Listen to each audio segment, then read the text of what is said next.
Kia ora, good evening, welcome to the box seat. How was your Wednesday? Mine was pretty good. I hope you didn't do too much work. On Monday, Greg O'Connor did plenty of work at Ashburton. Huge day, my friend, as it tends to be. And look, I'm not sure we learnt too much about the open class paces or the open class trotters, but what we did learn, there's a pretty darn good horse in the supporting races. Good evening to you. Evening to you, Michael. Look, if you're going to host this show, we're here with Sweet Lou, brought to you in association with I'm just not very advertorial, Gregory. Okay. Yeah. But if you've got a mare, send it to Sweet Lou because they'll keep paying us and we can keep coming back every Wednesday night. Yeah, absolutely. What did you make of Ashburton? Well, look, it is the traditional lead-up race, as we well know, and Mark Purdon made it 4 on the bounce. Lazarus was superb. He did what Lazarus does, and that's wins. His record is impeccable, and he ran down the mare, Michael, and I thought at the 200 metres, Tim Williams had a great chance of beating him, but as Mark Purdon told us before the race, that wasn't going to happen. Yeah, it's a rarity these days to see both the Auckland Cup winner and the New Zealand Cup winner, Chuck and the Victoria Cup winner from last year, going to the line together. Just in behind them, the Easter Cup winner. It was a Cup Fiesta finish to the Ashburton Flying Stakes. Here's the start of the race, and well, Dream About Me was one of the best away of the big guns, and actually pretty good line considering what type of horses these are. The Unrulies, the only ones to make the mistakes. Lazarus in the black colours, of course. Greg, Dream About Me, good, gets there, attacked by Robbie Burns, but not attacked very hard, concedes, goes around, gets the lead, and from there, ended up Lazarus getting to the 1-1. So this race had a feeling of a fait accompli, a long, long way from home. Yeah, it did as they settled here. You knew Tim Williams had come straight out. Obviously, Have Faith in Me missing away, not a great thing for him, although he had been good at his previous start. And Heaven Rocks had got a little bit wound up. Obviously, he had an issue with his shoe. He cast that, had a little bit of hoof come off as well. They put the shoe back on. He made up the ground quite nicely, and I suppose from his point of view, it was a better and more complete performance than the last time. Well, he didn't have much to improve on. But we don't normally see him sit back in the field, and that for me would have taught him a wee bit. Is that going to be enough though, Michael? I think when everybody talks about the New Zealand Cup, they think about Heaven Rocks launching a la last year's Easter Cup, getting the lead because he's so big and strong, and then being hard to run down. But he's not been showing that flexibility, that composure in his races. And I don't think in this grade he can do it that easily. Here he is last, and about here, people last of the bunch. People would have been thinking, Greg, when's she going to take off? When's she going to take off? I'm not sure at this speed there's much taking off to be done, to be completely honest. As I said, that's the Auckland Cup winner in front. That's the New Zealand and Victoria Cup winner sitting in the 1-1. You don't just stroll past these horses the way you strolled past the horses in the Easter Cup last year. Not when you've missed away by 30 metres, and Natalie told us and came out in the press and said, I'd love to drive him with a sit. Now, her hand was forced in that regard because he did miss away, but you're dead right. It would not be an easy thing to launch and beat them as well. So at this point of the race, 800 metres to go, not a lot of pressure on the leader, and she's got a big, big kick. When you run home in 53 seconds, Michael, you'd be confident that she'd be able to hold off, but then there was Lazarus. Well, this is Ashburton for you. These are the sort of times we never used to even think were possible in this part of the world. Horses running home in 53.6 and the horse coming out of the 1-1 beating them. There'll be a moment here in a few seconds, punters, where you'll see Lazarus loom up, and he almost looks like he's going to struggle to get there. He initially gets there, then it looks like he's going to struggle to get past as the mare kicks.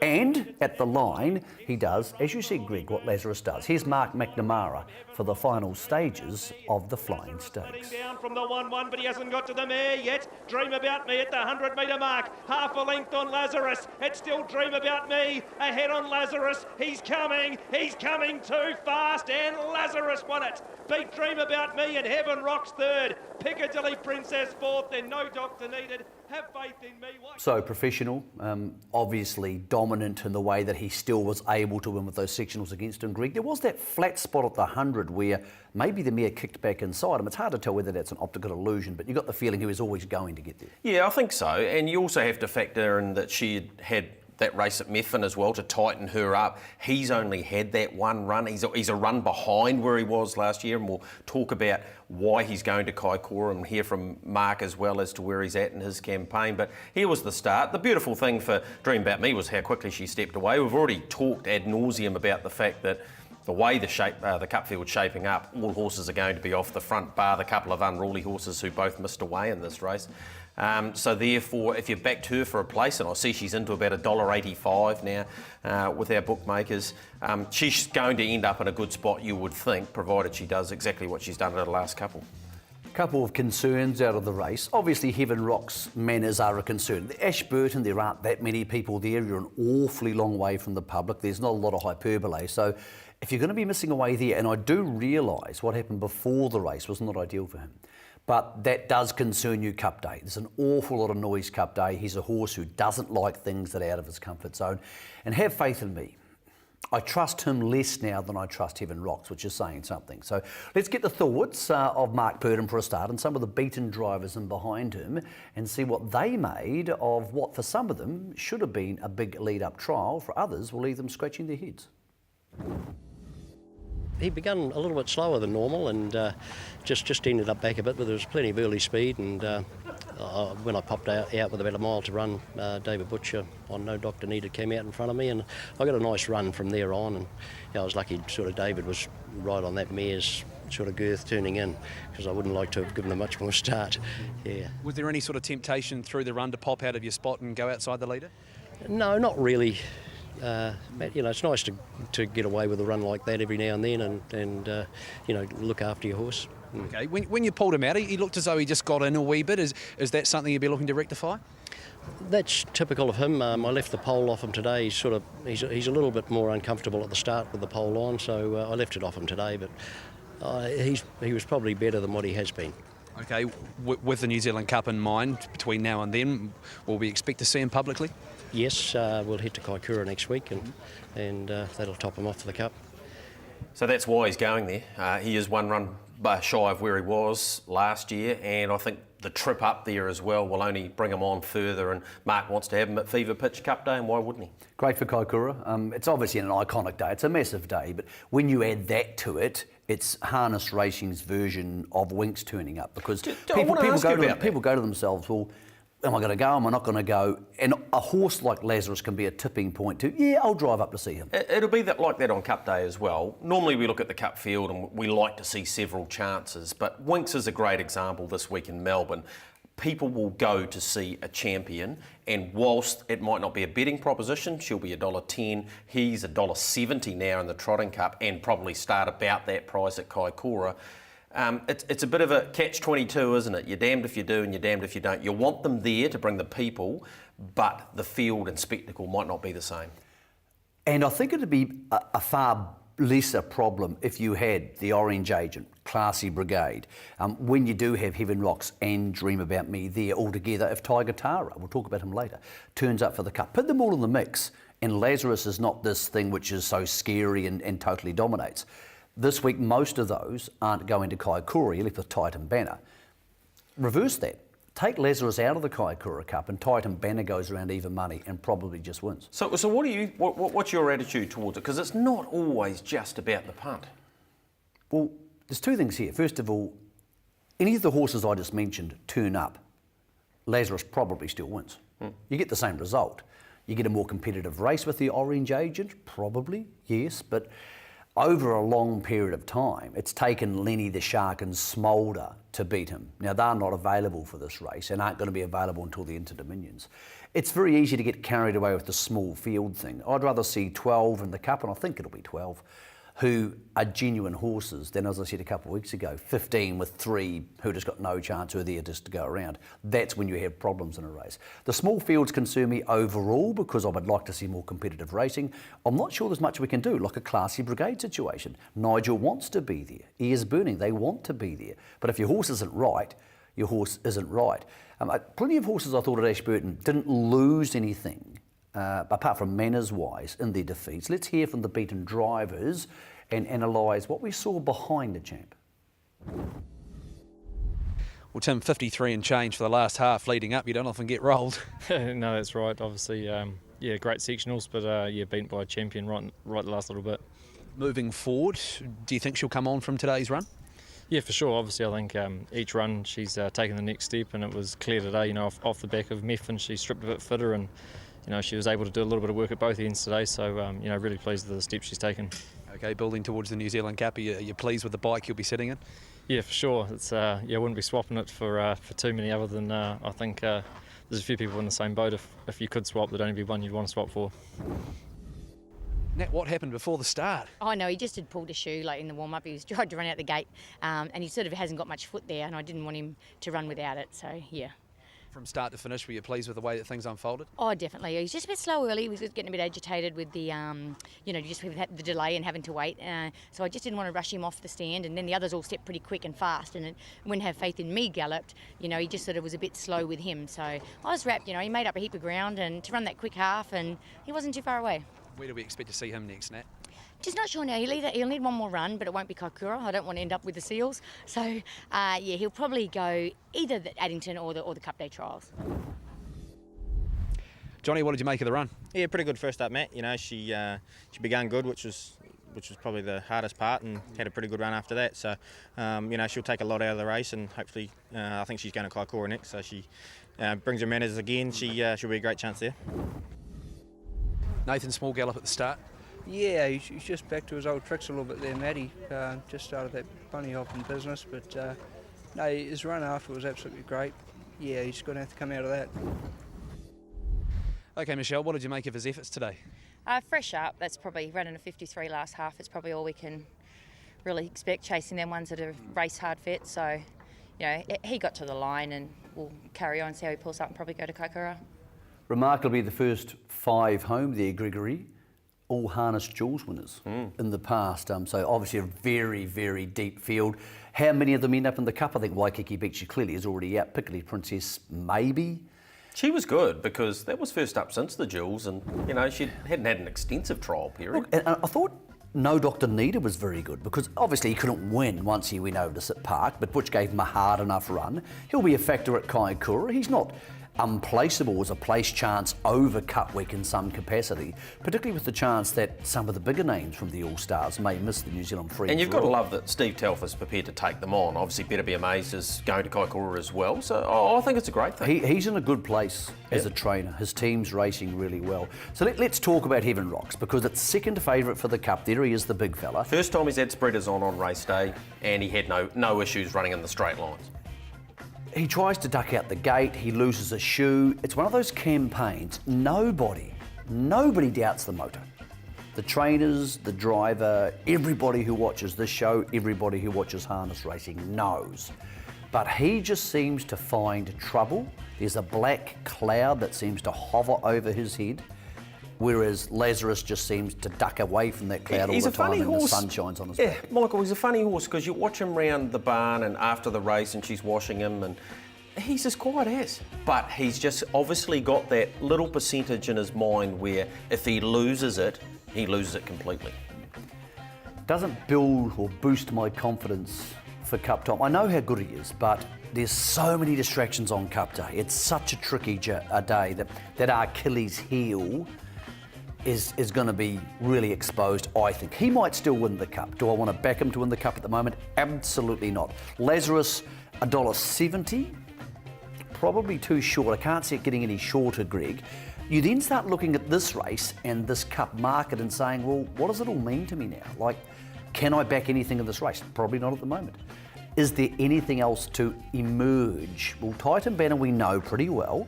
He might rate on a par with Dream About Me. Not at their best, Dream About Me might be better. The one possible surprise is Taigatara. Yeah. Kevin Pizzuto spoke to him yesterday. He said, I might come, I'm keen to come if I get the right flight. The flight to New Zealand's not the problem. What he wants is a flight to get him home in time to rest up and go to the Inter-Dominion. So I would say he's 50-50. Last week I thought it was 20%. I think now he's 50-50 to come. It'd be good to have him here. But Greg, you talk about small fields and how they can be disappointing and not competitive. When you look at this graphic, that's not a bad New Zealand Cup field. That's a New Zealand Cup field where 1, 2, 3... First 7 are all Group 1 winners. Oh, and also I've got 6 of them have won jewels on the top page. And even Piccadilly Princess has been a 3 times Group 1 winner in the last 18 months. So, yeah, Buster Brady and Maxim yet to prove themselves at top open class, but they're good enough to be there. So if that was the New Zealand Cup field, that first page, I think we'd be pretty satisfied with that. Yeah, I agree. The only horse in Australasia I would love to see who's not coming is Lenny the Shark. And that would completely add to the race. But Well, it would, but he would never go from a stand, so he's never coming. So exactly right. And you can't have everything you want, otherwise you'd have every great horse. And Smolder would still be here. Yes. So that's the Cup. What do we do now from a punting point of view? Because people at home are looking at that market and going, $1.70? You just can't take $1.70. No. I mean, he can't start any short from on a the straight out bet option, no, but maybe your multis play around a race like the Dominion. So that leads us to the mile from Ashburton on Monday as well. And here's a chance for you to perhaps play Lazarus into one of these horses. So here's the start, the mile. It's always been a very good race. There was a lot of money for the horse widest out there, or one from the outside, and great things happened. And once he found the front, he came out very quickly with the horse we all hoped would get back to his best, Mark Cooler Michael. And once he got the lead, great things happen. His run at Addington was so good, you knew he'd be hard to run down. Clearly, he's a better horse than he was last season. I think the racing in Australia toughened him up. Here he is cruising to the lead. Another thing racing in Australia does, increases your gate speed. And once he got here, it was his race to lose. There's two key factors in this race, and we'll get to Stent later. It's good to see the old fella back. But great things happen, was very good in front. The run of the second horse was one of the best runs at Ashburton for the entire day. When you look at this race, it's impossible to make a case for any other horse in this race winning the Dominion Handicap, or the Dominion as it's known now, outside of the Bibty Ivy, and great things happen. Yep, totally agree. That far off them at this stage, Habibti Ivy. I'm picking in a race like the Dominion, Blair wouldn't be sitting back. Andy cops a check, which we'll see very shortly round the bend. Her run from, say, the 250 to the 100 was just sensational. Well, her run was very similar to Great Things Happen in his comeback race a couple of weeks ago. So what it suggests is whoever out of these two gets the better run in the Dominion is more likely to finish in front and potentially even win the race. And you've got to roll in Bordeaux. There's a Bordeaux who's up this week. So that's her widest in the red cap, but of course the eventual winner is in front and does it pretty easy, I think. Stent's getting back to this Wheatloo lane, but it's great things happen. Going great guns. Margin 2 lengths on Markula. Starting to fly now is Habibti Ivy, but the leader is great things happen. Habibti Ivy, and everybody knows to fight out the minors, but it's great things happen winning it. Great things happen beat Habibti Ivy. Everybody knows ran third, Markula fourth, then Stent. Yeah, terrific performance by Great Things Happen. Once it got the front, Gavin Smith told us on television it was a statement opportunity for him. He made a bit of a one there, but I think Habibti Ivy was as good. Everybody knows, went terrific as well. And yes, Stent, back, the millionaire trotter. We hadn't seen him for almost 2 Isn't it years. great? What a great story for Julian Collin. That so much patience goes into getting a horse like him back. He's 9 now. Yeah. I'm not sure he'll be a factor in the Dominion because he's not in it. So he'll go around in the free-for-all. Exactly. So no late payment? No. Okay. No, he'll go around in the free-for-all, as will Great Things Happen. And the free-for-all, perfect race for Stent. Ideal opportunity for him. Great Things Happen, probably the only one of the big guns, Greg. And when I'm talking big guns, I'm talking top of the market favourites. Who's going to attempt to go around them both? Yeah, and it is always a concern, and it's been a problem for a while with the week that they don't tend to go around. I mean, we missed out on horses like Stig over the years. Paul Nairn's obviously been one that hasn't been that keen to go round them both. Master Lavros has missed it in the past as well. Interesting to see Shimon back at the trials again and potentially at Kaikoura, so it'd be nice to see Shimon back too. But I think it's good for Gavin to have a good horse because clearly he's a good horseman. He's obviously very smart. He's a very intelligent guy when you talk to him. He plans things well, but that's all great. It's much like the Nigel McGrath situation. You still need a good horse to do that with. If you're training bad horses well, they're still bad horses. And this is a good horse. And last year they sent it to Australia, they gave it its chance. This is the chance for him now with no Monbay to be a factor in major races over the summer. And that leads in through December, January, February to the sales, which boosts your popularity and also what you've got behind you at the sales. So this could be the horse to take him to the next step of his career. all right, let's hear what he had to say, and of course those just in behind. Well, Gavin, he certainly made a statement out there today. Yeah, rap with him, Matt. He felt super the whole way, trotted good and really good out of the gate, so probably pushes us on. Now we'll go the free-for-all and the Dominion. Right, double the trip for the Dominion, no problems with him? No, that's better for him. He is a stayer, like that's his forte, not so much the miles, but once he handled the gate good and won that, then we may as well have a crack at both. Blair, what are your first impressions of the run? Yeah, I couldn't have asked any more of her, Matt. You know, she probably settled 1 or 2 spots further back that cost her winning the race, but, you know, she couldn't have got home any better than what she did. Another honest performance out there today, Rick? Yeah, no, he went great. He roughed it a wee bit early, which he doesn't normally do, but he was running out a wee bit with high speed like that, I suppose. You know, I suppose he's just got to get used to all that stuff in that open company. OK, Clint, what did you make of Markula's efforts today? Well, Matt, he's probably improved a bit since the last start, which was the first one for the season since the Jules. Probably the way he finished was a bit disappointing, really, with the run he got in the trail. I thought I might have stuck on for second or third, but yeah, so we'll see how we go now. Long time off the scene, Colin. What did you make of the first up effort? Oh, I was pretty happy, Matt. You know, 22 months away from racing, and I just said to one of the owners, I said, you know, if he's an All Black, you'd give him half a dozen provincial games first, wouldn't you? So, you know, I couldn't ask for much more. 2 good horses, well, you know, good horses have beaten us, and are match fit, so. Yeah, great analogy from CJ DeFilippi there, comparing Stent in the build-up to a rugby player. But I want to ask you about Markula, because he is the one horse, we saw him last year in the free-for-all, it took the entire length of the straight for the Great Mombay to get past him. Where's he at? Well, it's very hard to make the argument he's racing as well as last season. Not only did he push Mombay this time last season, he won the Flying Stakes at Cambridge by 12 lengths. Yeah. Since that day, we've barely seen him race up to his potential. I'm not sure why. Clint knows the horse better than anybody. He's an older horse now, he's a stallion. Maybe it's taking a bit longer to come up. But sitting in the trail at Ashburton on a day where the leaders just got away on them all day. He had every right to run second. 100%. Maybe he'll keep improving, but the way he's racing at the moment, as best you can, and this is taking all opinions and the personalities involved out of it, he's racing 4 lengths at least below what he was this time last year. As she is, Wilma's mate. I had my concerns about her. I thought she was a false favourite. I think Paul's had a few little whistles with her, getting her along, and I'm not sure. She's obviously very good. The thing about all these trotters, they've got such a long season ahead of them. Unlike a Lazarus type horse where they might pick their 8 or 10 targets, these horses can race through till May. It just goes on and on and on. And a horse like Stent's come back, Greg, he could stick to the mobiles and race 6 or 8 times over the summer. So great things happen at the moment, and Habibti Ivy sit up here with this bunch and Bordeaux alongside them.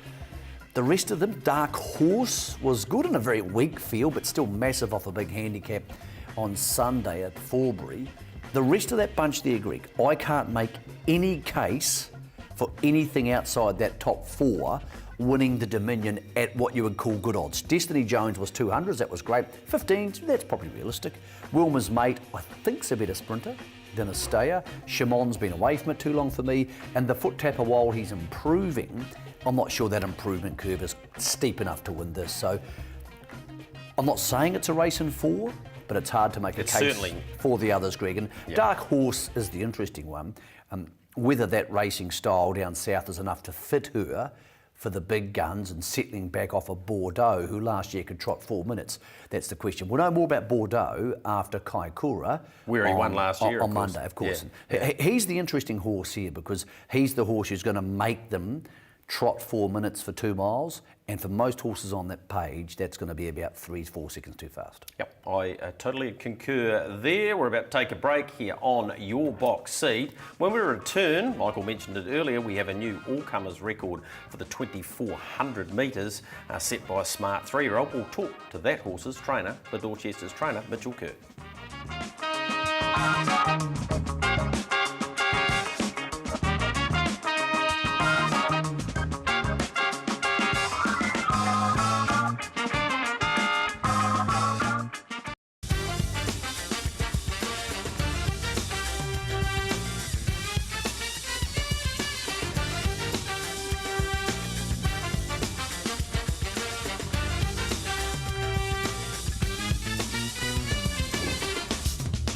Has just left the stablemate 3 lengths away in the trail. Quite Ideal's under pressure. Then RIM, Beach Bay Beauty, Mighty Santana and Shine On You Crazy Diamond. But with 200 metres to go, the Dorchester is 7 lengths in front.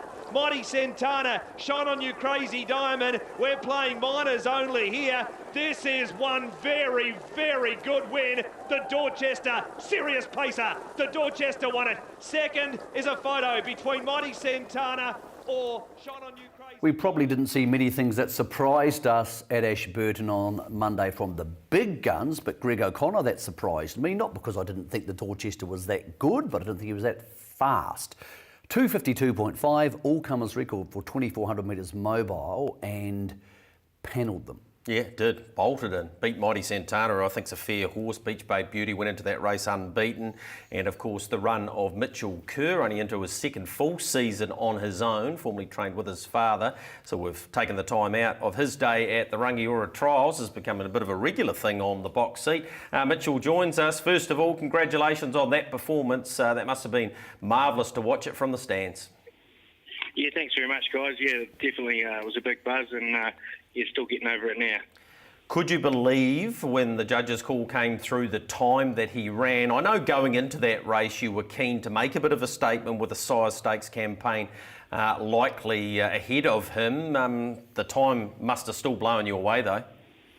Yeah, definitely. Yeah, obviously the track was in great nick, and yeah, no, he definitely looked like they were going away with it because he had a fair bit of pressure on mid-race, and yeah, and still looked like he sprinted home bloody well. So, yeah, no, the time did surprise me, but you know, when you go back and have a look at the race, you can sort of see how it happened. Look, he was in the Sire Stakes heat for Friday where they went 2:17, so probably wasn't a bad one to miss. He'll be in the next heat though, and on that performance, you'll be pretty hopeful that he can qualify for that final. Yeah, definitely. You know, it was a shame to miss out on the last heat. Things just didn't go quite right during the week, and we had to scratch him, and then we were just lucky enough that the race was left open at Ashburton, so we were able to get him in there. So, yeah, we're very lucky with the way that panned out. But, yeah, very much looking forward to now that hopefully the pennies drop with him, and he's had a big bag of tricks and seems to be pulling out a different trick each week with me. But he's hopefully the pennies drop now, and yeah, we're getting on top of him, and he's starting to show that X factor that I always knew he had. So Mitch, how did you get this horse, and how does an All Black like Anton Leonard-Brown end up in the ownership? Through Rinwood, he's good friends with Kieran Kane, and Kieran Kane obviously coaches Anton Leonard-Brown at the Chiefs there. So, Anton's always been a keen follower of the harness racing, and he expressed his interest to Kieran, and then that's how that all eventuated, yeah. Mate, what about the next step? Because obviously the times are there, so those sort of times would suggest he'll pace a 153 mile around Ashburton. The All-Stars had the first 4 home in a Sire Stakes heat at Addington on Friday night. When you look at them and look at your horse, how do you think he'll compete? Yeah, look, he's improving all the time. Obviously, Mark and Nat, they're obviously the pinnacle of racing at the moment, and that's a whole different level that you've got to reach. So, based on his last run, I've always known that he's got, you know, the times under his belt and that sort of thing, and it's just about getting him sorted out and educated, and he's just been lacking a bit of that ring craft, but hopefully it's all coming to him now, and yeah, hopefully when we meet them, we smack on right and can give them a good hurry up. Are you getting offers from agents, Mitch? Because I presume a lot of people would love to have a horse like him. I also presume he would come with a rather large price tag. Yeah, it's been a tough one, really. There's been a few phone calls about him, and you know, the owners are pretty keen.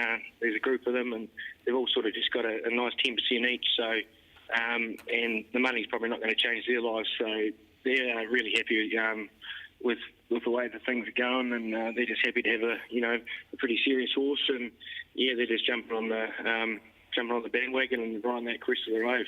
Mitchell, he's not the only smart horse you've got. Forgotten Highway, as we know, started your career off on your own as an individual trainer, and he won all 4 races for you last season. You've had him first up on Monday. He went very well, finished 3rd and a good time behind Ultimate Machete. He goes to the sales race with PGG Wrightson on Monday. he's a serious horse, as we know, because he was good enough to run 5th in the Derby. Yeah, definitely, Greg. I'm just absolutely stoked with the way this horse has come back. He's really put on a lot of muscle and his gait's improved tenfold. So, he's in for a big season. Unfortunately, we're not going to go to Kaikoura now, but it's probably not at the stage of the preparation. I just don't think he's ready for that sort of race, and around that track it might just not be the best thing for him. So we're going to pull out of that one and just wait for Cup Week and just hopefully have him cheer up for that. What about your season, though? You've got 10 on the board so far from about 25, 26 starters. It's a remarkable start for you. Yeah, it's Greg. It's been a great start, and still really just getting used to the whole thing, and just starting to really switch on to hopefully getting new horses in the stable and that sort of thing. And Dad always sort of just told me, if you're not the part, you might as well look the part. And my main aim is just to have the horses looking good and presented well, and and hopefully they run accordingly. So Mitch, obviously you've worked for other trainers, but you did train with your father as well. And Paul was a top-end trainer, never scared to let them run. What's your training philosophy? For example, lots of long work. Is there interval training? Do you do any galloping? What's the mainstay of your training programs? A few people have asked me that one, Mick. I've sort of taken bits and bobs off everyone that I've learned off, and obviously I had a bit of a stint up with Gareth Dixon there when I was driving a bit up there, and also helped out RJ and Johnny out at the beach, and also mainly Dad. He's pretty much taught me most of the things I know, but sort of just taking everything from different people and sort of just making my own sort of mould. And I like quite a bit of cantering work, and I'm not afraid to go down to the beach too with them, and then also with the Rangiora track facilities are just great. So we've got 3 tracks there that are brilliant. So there's a lot of different things going into it, but just main thing about just looking after the horse and keeping them cheer ripe, and hopefully everything pays off. Mitch, you're at the trials with a horse called Come Dance With Me, who's got plenty of breeding, and she showed us a lot last season, including at the trials one day beat Dizzy Miss Lizzie. Are you looking forward to getting her into the winner's circle? Because that must be pretty close. Yeah, definitely. Really like this filly. She's improved a hell of a lot, and and strengthened up heaps too. And she just probably lacked a wee bit of that ring craft last year as a 2-year-old filly. But she could be a wee smoky this year. I think she could go a wee way. Okay, Mitch, you're at a stage of your career now where you're going to be on the big stage. Cup time, obviously, is going to be a huge week for you. What's the next step for you? Is it getting more owners? Is it getting a horses and travelling to Alexandra Park? Is it trying to win a Group 1? What's the thing that goes through your mind when you sit down at night and think, okay, this is going well, what do I need to do now? At the moment, Mick, it's sort of just taking day by day and sort of just planning the program for the horses and where they're best suited and stuff like that, and just keeping the owners informed via email and phone calls, and just keeping everybody happy really, and at the same time just trying to get new owners in the door and new horses and just keep things ticking over really. But ideally I'd hopefully campaign a couple up in Auckland in December, and then maybe with the likes of the Dorchester, if he keeps progressing the way he is, he can go up there as well in early next year, and for those bigger races up there, and maybe even shoot over to Australia. But that's a wee way down the track. But it's all sort of planning out well at the moment, but a lot of bridges to cross yet.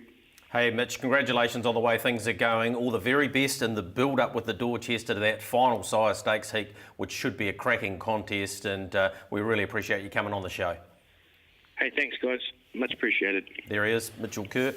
He's always been a good young fella, like a lot of youngsters in the game, and I'm not sure how old Mitch would be, 25, 26, something like that? Maybe slightly older, but not much. Yeah. You go through that phase where you're a junior driver, and to be honest, most junior drivers and junior female drivers, you're a bit of a goose. You muck around and you have a few drinks and you enjoy your life because you're only young, and so you should. And then you get to the stage where if you're going to go out on your own, you have to change your mindset.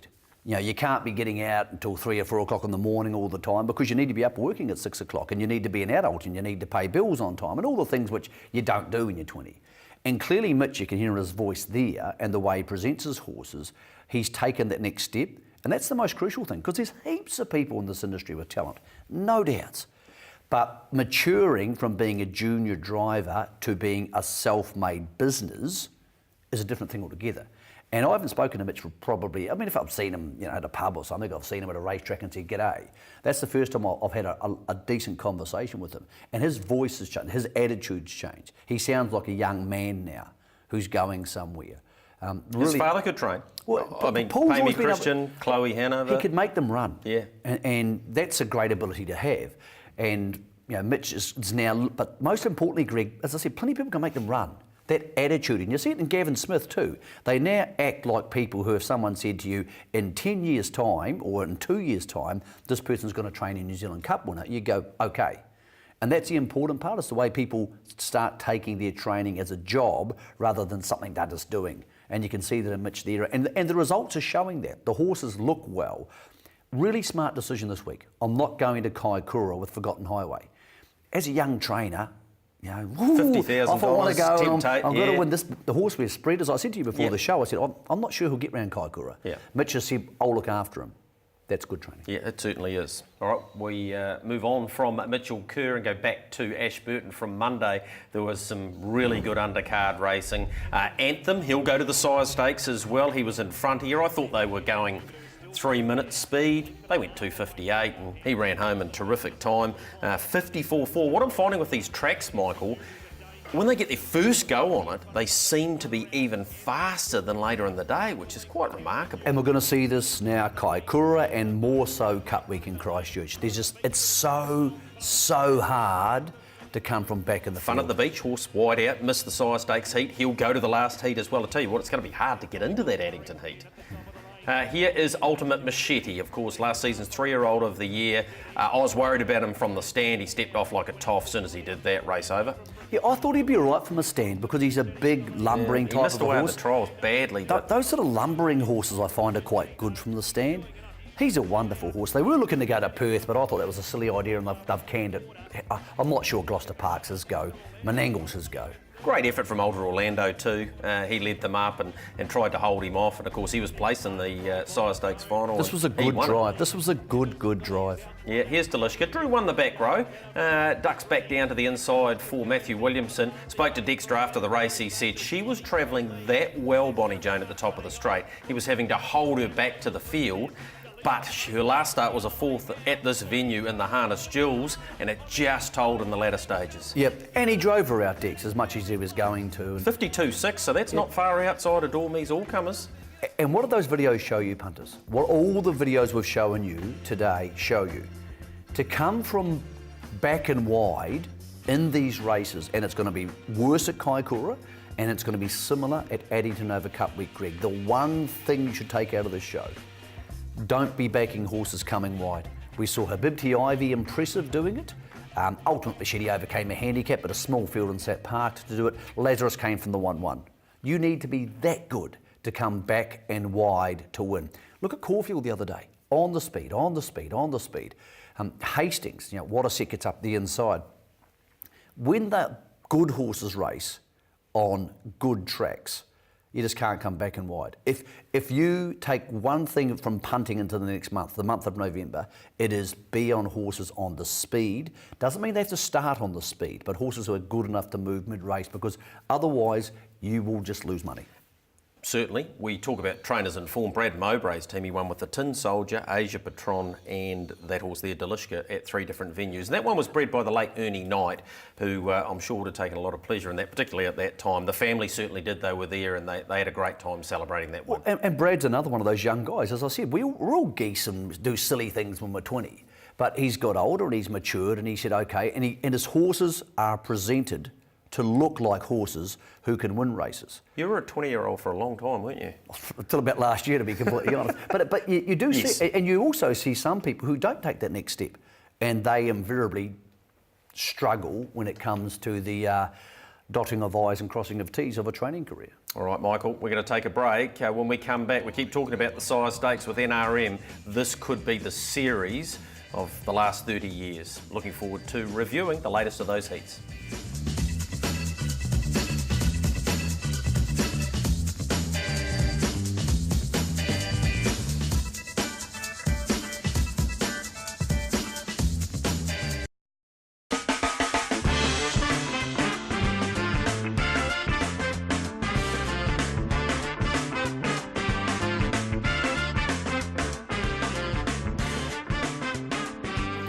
Sire Stakes with NRM, the puzzle for that continued on Friday night, and what a terrific run it was overall, because they broke 2:18, which Michael Guerin doesn't happen very often at night. In fact, I'm not convinced it's happened before at Addington. Doesn't happen very often in your third start either, from a horse who had a setback last time up against the best two juveniles in the country last year in the Devil's Own and Spankham. Here's Chase Auckland leading off the gate, then handing up to the Devil's Own.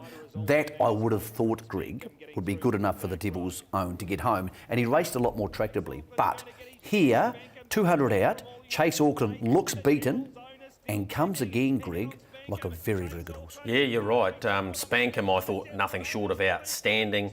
All you need is faith is getting better with racing, and there was not a whole lot between them at the end. In fact, it only was in the last stride that Chase Auckland got there. He would have to improve off that run, but the horse that'll improve more than any, no doubt. He still looked the winner at the 100, was a horse that sat parked the whole way in Spankham. He might still be the best of them, Spankham, but when you consider his body of work last year, and he's travelled all around the country and he has so much experience, and Chase Auckland is still very raw, there's going to be an element of hyperbole around him because he's by Auckland Reactor and people want to compare, and he's the best of the Auckland Reactors we've seen. But at this stage, he's living up to it. There's nothing to say so far he can't win a Sire Stakes at his fourth or fifth start.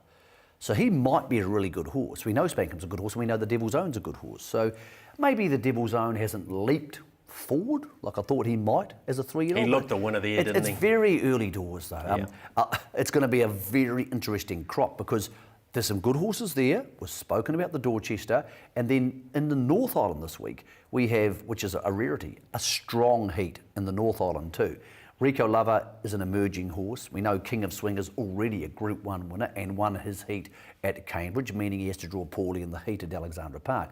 Mark Shard gets a good draw this week, so forget about him in the first heat. He'll be far better placed this week. And a horse I really like, American Brave. This is a quick horse. Learning curve very steep for him. Any one of those horses, and there's a couple of others who could turn up in the heat at Addington, put them in the right place and they could test these horses. I don't think there's a champion in this crop. There may emerge a champion, Greg. Maybe Spankham's the best according to the market, but gee, this could change a lot. Put Spankham at barrier 14 for the Sire Stakes final.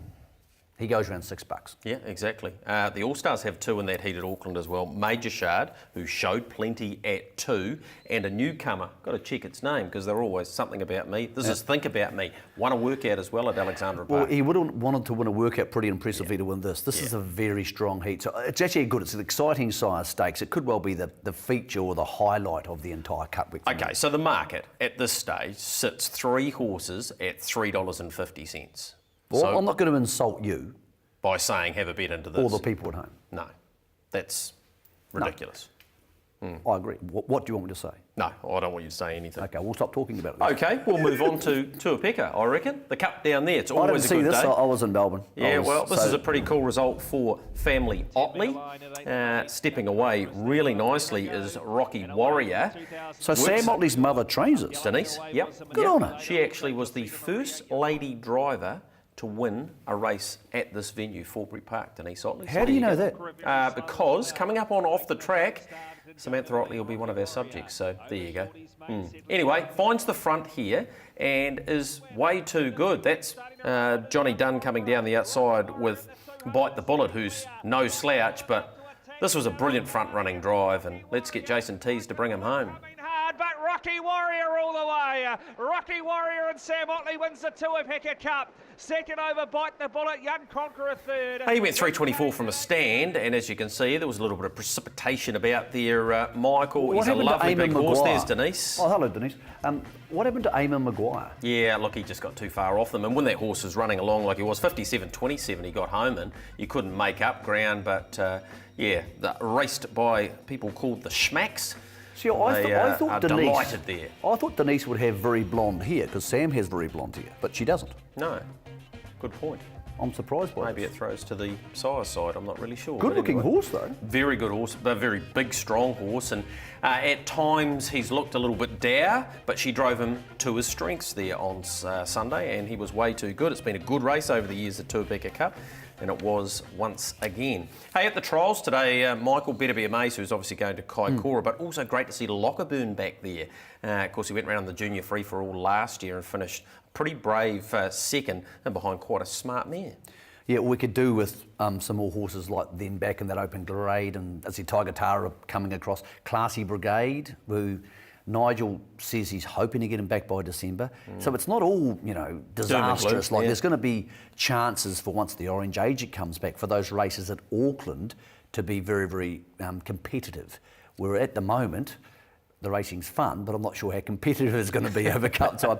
What's going to be really interesting is how many of those All-Stars horses stick around for the free-for-all and who goes to the Inter-Dominions.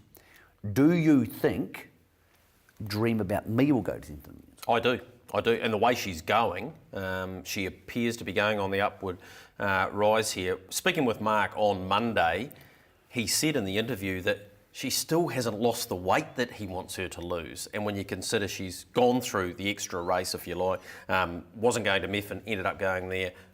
Half Pie wasn't going to the Flying Stakes, went there as well. You'd have to think she's going to keep on improving. She's emerging as a horse who I wouldn't be stunned to see beat Lazarus in New Zealand Cup. Most of these other horses, it would surprise me. Really interesting, I was in Australia for the weekend for the Harness Racing Victoria Gordon Lothica medal. Who got that, by the way? Jim O'Sullivan, of course, won the New Zealand Cup with Lightning Blue, and good fella, Jim. Really interesting, there hasn't been a lot said about this. Last December, they came out, Harness Racing Australia, and said, we're banning the whip from September 1. The day after the Inter-Dominion final? Yes, they did. That's now been rescinded. They haven't publicly said we're rescinding it, but they realise they just can't do it. The states don't want to do it, and the drivers don't want to do it, but it's a safety issue. So someone must be held accountable for that. Well, sure. No one seems to be making too big a deal of it. They're going back to another vote of the board and saying, well, what are we going to do? And it's going to be wrist only. So basically tap, tap, tap, tap sort of stuff, pretty much like Kieran Manning. Right. But the whip's still going to be there. I think they've found the right middle ground. I thought banning the whip was always the wrong idea. And it also shows here, there was a lot of emotional talk about our whip rule last year. As it's turned out, some people have been fined and they've tinkered with it a bit. And some people have been fined who didn't deserve to be fined maybe as much as they were. But changing to that middle ground, which is 10 strikes inside the 400 now, is fair. And it probably hasn't affected our racing as much as people emotionally thought it would. And Australia, who went too far the other way, have come back and said, well, we're sort of going to do the same thing. And it ends up, when I watch finishes now, I very rarely see things, Greg, where I go, oh, no, bro, what's going on there? So maybe we're getting to the right ground. And there was a lot of emotion last year that Harness Racing New Zealand had done the wrong thing. What they did has proved to be more or less sustainable. So, and I understand there'll be an update on that, or has been an update on it. Might get Nick Ergren on and we'll play it on the show next week. Just to confirm exactly where it's at. It means any 10 strikes. So 10 strikes is 10 strikes. That's whether your hands on that's one strike, agreed. Whether it's on the rein or not. And to make that fair, they need to be harsher on people who hit horses too hard. So look, I think it finds its own ground eventually, but there's no doubt, even now you watch the gallops at the highest level in Aussie for millions of dollars, and you see people hitting horses a lot less, and it doesn't seem to affect the results that much. And I haven't seen too many people say, well, I've had to put this horse out in the paddock and forget it or retire it or worse, because I can't drive it with the whip anymore. So, as I said, a lot of that emotion last year, Greg, it's funny how, like the election last week, people get all upset, and after a while you go, well, does it really affect my life too much? All right, well, we're not too far away from one of the iconic race meetings of the year. It's 2 days, of course. Kaikoura, when we return, we'll have a good look at that. But as we go to the break, we've got a couple of young trainers doing great things. They got their first winners on Friday night. Looking to get through major four-making ground. Blue Blazers joined in, though, to make the lead over All Nuts and Bolts. Il Divo major four. Blue Blazer in front. All Nuts and Bolts rallies, but Blue Blazer won it. Beat All Nuts and Bolts and major four.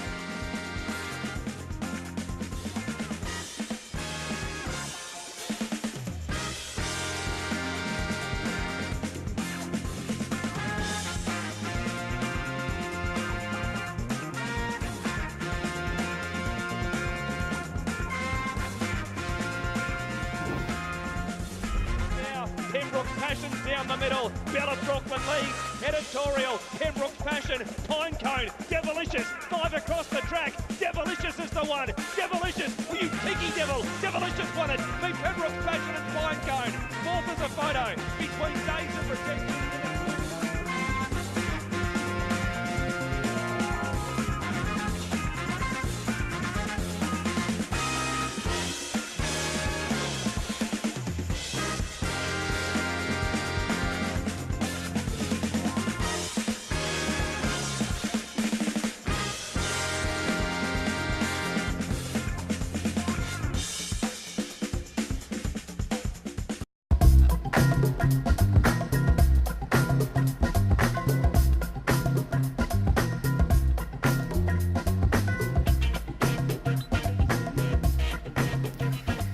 Sweet Lou, standing at Woodlands. Yes, if you'd like to book your mare in, get a hold of Stacey Markham, of course, formerly of Harness Racing New Zealand, doing a good job for Woodlands though, so I think it's stacey@woodlands.co.nz. Why wouldn't you He's go actually to him? thickened up. When he first came out here, I thought he was quite slender and fine-bodied for a stallion, but he's a lot thicker this season, so which is good because you like to see a stallion have a bit of chunk to them. Obviously, the old fella Better's Delight's a chunky dude, so.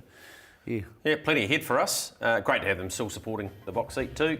This is what we've got you. Forbury Park, 7 races there. You'll have to get involved in the pick 6 pretty early though, Michael. $40,000 on offer there, first just before 6 o'clock. Alexandra Park be a good meeting, won't it, Friday night? Excellent race. The open class race sees Jack's Legend go back to the 20-metre mark. That'll be interesting. Good on them for getting the race off the ground because obviously the Steve Telfer horse is off to Kaikoura. All right, we've got a bonus early quaddie on Sunday. 6 races there, $252, so $5,000 there. Invercargill race the same day. They've got a $50,000 pick 6, so a few reasons to be getting involved down there. Why would the pick 6 be Invercargill, not Kaikoura? Well, it is on Monday and there's 50,000 Terminator.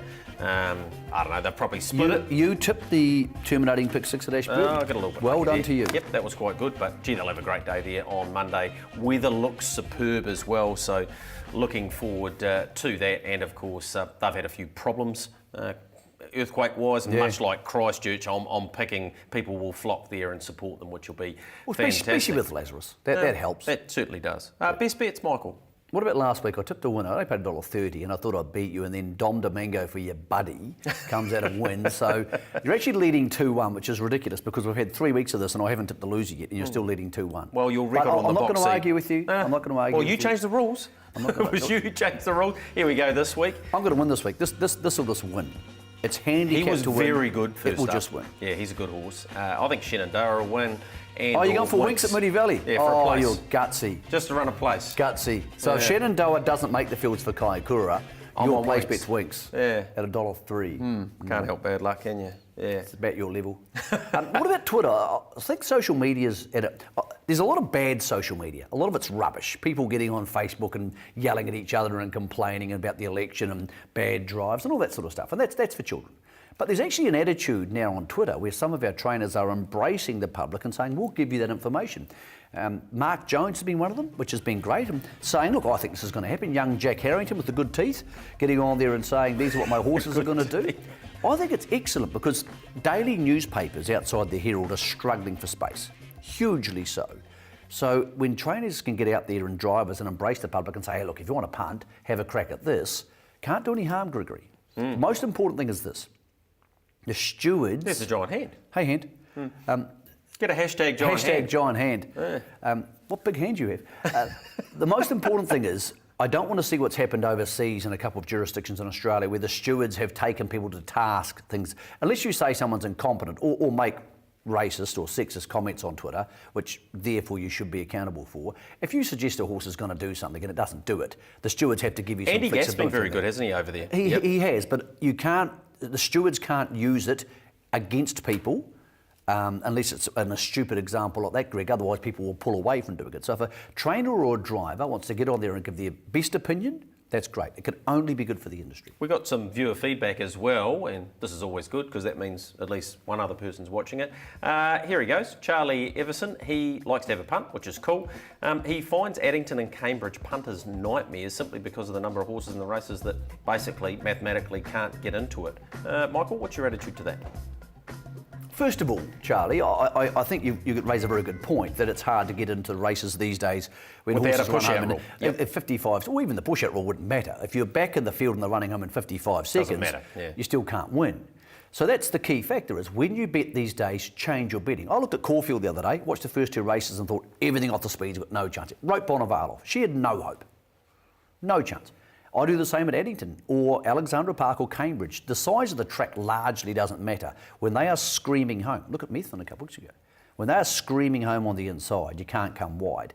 Charlie, my advice to you, to everybody watching this show, is bet on the horses you think are either going to be handy or are strong enough to get handy, and you should give yourself a chance to make money. During the Addington Carnival, you'll be in your mind thinking, oh, this could come stomping down the outside if they go fast. How many have done it in the last 5 years at the Addington Carnival? 5. Tira to love one of his cups. Jack Adjusty in a Dominion. Have faith in me in the size stakes. There's just not many. No. Tailor your betting to that. Be smart. In poor race meetings, horses can come clean over the top of them. At the best race meetings, it doesn't happen. Doesn't matter if it's Cambridge or Addington or Alexandra Park or anywhere else. Michael, intriguing couple of weeks ahead of us as we build towards the Cup, of course. Next Friday night at Addington Raceway, or Friday week, massive size stakes heat. Also a free-for-all there where Heaven Rocks is likely to go.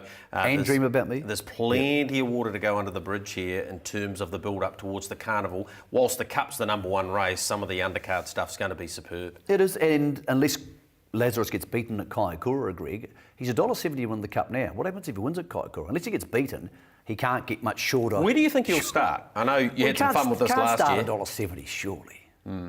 Who knows? It's going to be a great couple of weeks. By the way, North Island heat this week of the Punters Championship at Addington. Don't forget, it's a huge pool of money to play for on show day, which leads into an even enormous amount of money at Las Vegas if you are New Zealand's punting champion. So, Greg, it's starting to warm up now. It's starting to get some momentum, and some questions are coming up for some of those support races. So, mate, I'm looking forward to it. Looking forward to a couple of weeks' time from now. All right, that's been your box seat. Hope you've enjoyed it. We'll see you in 7 days' time.